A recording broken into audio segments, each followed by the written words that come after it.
So on most of the rides that I give, I will take a peek in the rearview mirror and see how the passenger is doing.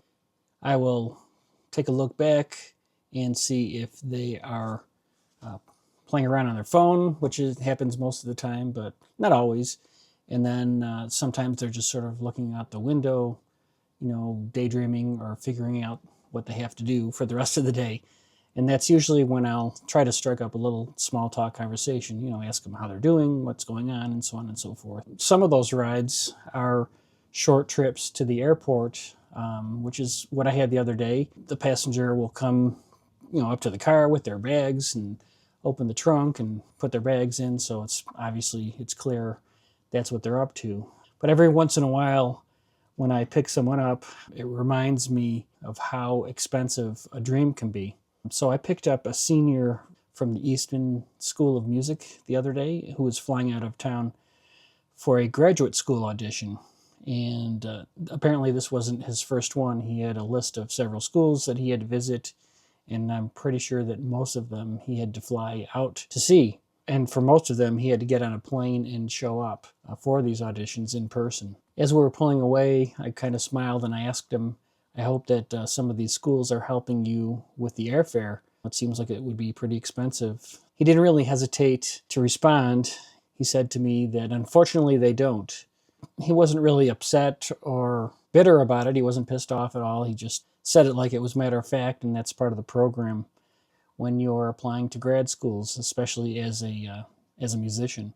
His ultimate goal is to play in an orchestra, and I said, wow, that's got to be really competitive. And again, he kind of smiled back at me and he said, yeah, it can get kind of crazy. He said, most often you'll have 100 people or so applying for one open seat. And from those 100 people, maybe 50 of them will actually show up for the audition. And from those 50, maybe 3 of them will be finalists. And oftentimes the orchestra may not even pick any of those 3 people, any of the finalists. They'll just leave the chair open. So, I knew it was always competitive, especially in the music industry and professional, classically trained musicians, but I didn't know that it was that crazy.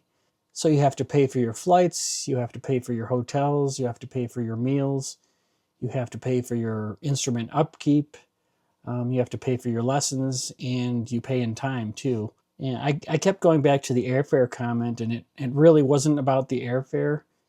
It was really about the way that certain careers are built. In some industries, they'll fly you out, they'll wine and dine you, and heavily recruit you. They want you to come see their place and experience it and meet the people and so on and so forth. But in music and a lot of the creative fields, it's the exact opposite.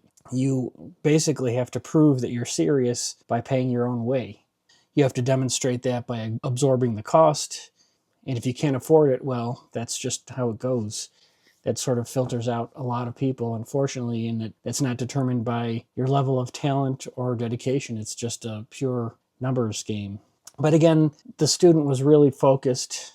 He understands the path that he's on, and he's committed to following this path for the next 10 or 15 years. So when we pulled into the terminal at the airport, he thanked me. I wished him luck. And after he got out, I sat for a second, before driving off, and I was just thinking about, how we measure talent in general. We believe it's purely about ability and dedication, but I found out pretty quickly that it's really about endurance, or it can be about endurance. You just have to stick with it, and unfortunately, it's about money. It makes me think, who can afford to keep showing up?